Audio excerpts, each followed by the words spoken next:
Halo ibu-ibu, assalamualaikum warahmatullahi wabarakatuh. Waalaikumsalam warahmatullahi wabarakatuh.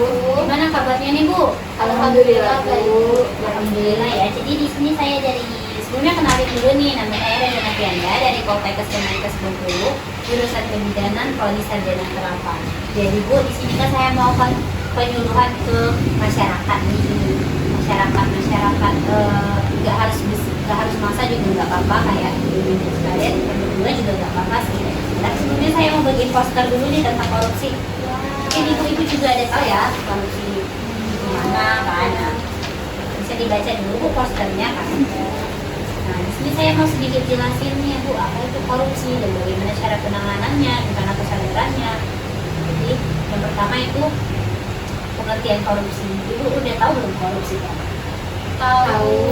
Tahu, tapi dalam artinya nggak luas ya Bu ya. Jadi di sini saya mau sedikit ngasih tahu lagi. Jadi menurut undang-undang itu, korupsi itu tentang pemberantasan tindak pidana yang termasuk dalam tindak pidana korupsi itu seperti setiap orang yang dikategorikan melawan hukum, melakukan perbuatan, memperkaya diri sendiri, menguntungkan diri sendiri atau orang lain atau suatu korporasi atau menyalahgunakan kewenangan maupun kesempatan atau sarana yang ada padanya karena jabatan atau kedudukan yang dapat merugikan keuangan negara atau perekonomian negara. Nah, selanjutnya itu apa saja faktor predisposisi yang bisa jadinya korupsi atau faktor pendukungnya. Yang pertama ada faktor internal, itu dalam diri kita sendiri, seperti sifat tamak atau rakus. Yang korupsi itu bukan kejahatan kecil-kecilan Bu, karena mereka membubuhkan makan. Korupsi adalah kejahatan orang profesional yang rakus, yang tidak pernah cukup atau serakah. Nah, selanjutnya moral yang kurang kuat. Di sini seorang yang moralnya tidak kuat cenderung tergoda untuk melakukan korupsi. Godaan ini berasal dari atasan, teman setingkat, bawahannya, atau pihak yang memberi kesempatan itu sendiri. Selanjutnya gaya hidup konsumtif. Kehidupan yang di kota-kota besar sering mendorong gaya hidup seorang konsumtif atau hedon yang sering kita lihat sekarang ya Bu ya. Nah, perilaku konsumtif ini bila tidak diimbangi dengan pendapatan yang memadai akan membuka peluang seseorang untuk melakukan berbagai tindakan dan memenuhi kebutuhannya. Jadi kayak misalnya gajinya kecil nih, tapi dia mau beli ini, beli itu, uangnya kurang. Tapi dengan dia adanya yang apa namanya tuh, jabatan tinggi, itu dia jadi faktor korupsinya ya. Nah, selanjutnya dari eksternal atau faktor dari luarnya, yaitu aspek sikap masyarakat terhadap korupsi. Itu nilai-nilai di masyarakat kondusif untuk terjadinya korupsi. Korupsi bisa ditentukan oleh budaya masyarakat. Nah, selanjutnya aspek sosial. Perilaku korupsi dapat terjadi karena dorongan keluarga. Kaum behavioris mengatakan bahwa lingkungan keluarga lah yang secara kuat memberikan dorongan bagi orang untuk korupsi dan mengalahkan sikap baik seseorang. Selanjutnya aspek ekonomi. Jadi selain aspek-aspek yang lain, itu juga aspek ekonomi itu mendukung sangat kuat ya Bu, bisa dibilang. Jadi pendapatan tidak menutupi kebutuhan dalam tentang kehidupan adalah kemungkinan seseorang mengalami situasi terdesak dalam hal ekonomi. Kayak misalnya ada pekerja yang belum gajian dan dia lagi megang uang kantor nih, tapi anak punya habis, jadi terpaksa dia memakai uang itu tapi tidak digantinya. Selanjutnya aspek politis. Kontrol sosial adalah suatu proses yang dilakukan untuk mempengaruhi orang-orang bertingkah laku, untuk mempengaruhi orang-orang sesuai dengan harapan masyarakat. Selanjutnya aspek organisasi. Jadi organisasi itu juga menjadi faktor bahwa kita itu bisa jadi korupsi Bu. Karena apa? Kurang adanya sikap keteladanan pimpinan, tidak adanya kultur organisasi yang benar, dan kurang memadainya sistem akuntabilitas. Katanya kemarin di sini perangkat desanya ada yang korupsi ya Bu? Iya. Jadi itu juga bisa jadi faktor-faktornya. Jadi ibu tahu kan, bisa jadi oh ini karena faktor ini gitu kan. Itu nggak perlu tes langsung.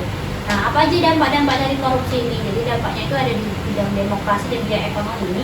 Dampak korupsi bagi negara yang utama adalah di bidang demokrasi. Bagi kita ini, misalnya ibu-ibu ini memilih dewan nih, terus berlangsungnya pesta demokrasi kan Bu. Nah, pasti pernah mengetahui yang disebut dengan serangan fajar. Pernah nggak? Pernah ada serangan fajar nggak? Ya benar. Nah, itu ibu-ibu juga termasuk sudah korupsi tuh, makan suap itu namanya Bu. Jadi nggak boleh ya Bu. Nah, itu jadi misalnya sejumlah calon tertentu memberikan imbalan uang ke ibu-ibu dengan harus aku kasih kamu uang tapi kamu milih aku ya, yang itu tuh yang Iya, disebut pernah. dengan serangan fajar tuh ibu-ibu. Nah selanjutnya di bidang ekonomi itu maju tidaknya suatu negara biasanya diukur dengan tingkat ekonomi negara tersebut, dan penelitian juga telah membuktikan makin maju suatu negara biasanya diikuti dengan makin rendahnya tingkat korupsi. Nah, korupsi memang biasa terjadi di negara-negara berkembang. Kalau di Indonesia juga sudah banyak sekali tuh yang korupsi, baik pejabat menengah, pejabat tinggi, atau pejabat yang memang biasanya. Gimana nih upaya-upaya pencegahannya dan pemberantasannya? Jadi di sini ada sedikit upayanya, yaitu pembentukan lembaga anti korupsi. Selanjutnya pencegahan korupsi di sektor publik, pencegahan sosial dan pemberdayaan masyarakat, pengembangan dan pembuatan berbagai instrumen hukum yang mendukung pencegahannya dan pemberantasan korupsi, dan yang terakhir adalah pemantauan dan evaluasi. Jadi kalau misalnya ada yang kayak contoh-contoh, kamu kayak gini ya, aku kasih kamu uang nih, itu nggak boleh ya bu, itu udah termasuk korupsi. Nah jadi itu aja nih tentang sedikit penyampaian tentang korupsi. Gimana dengan ibu, ada yang mau ditanyakan nggak? Ini dek, kemarin kan ada terjadinya korupsi. Nah, untuk di Indonesia ini kenapa susah untuk diatasin masalah korupsi ini? Kenapa korupsi itu masih susah diatasin ya bu ya? Jadi kan seperti yang kita tahu ibu, korupsi itu kan orangnya banyak, jadi masih susah diatasi karena tergantung dari pembesaran pemimpinnya juga bu. Ada misalnya pemimpinnya kurang tegas, makanya bisa terjadinya korupsi, atau karena seperti tadi yang saya jelaskan aspek ekonomi keluarganya gimana, tentang aspek sosialnya gimana, mungkin dia melakukan korupsi dengan keterpaksaan, jadi kurangnya iman dirinya, jadi dia bisa melakukan korupsi. Gimana? Iya bu. Dek, ya gimana? Mengapa korupsi selalu merugikan masyarakat? Jelas merugikan masyarakat bu, karena kan korupsi itu memakan hak yang bukan miliknya, jadi hak milik orang. Jadi itu tuh sangat-sangat merugikan. Seperti itu misalnya nih, uang itu diambil oleh orang yang seharusnya bukan untuk dia. Gimana perasaan bukan merugikan kan bu? Nah seperti itulah logikanya bu. Gimana ibu, masih ada yang mau nanya? Udah, ya dek.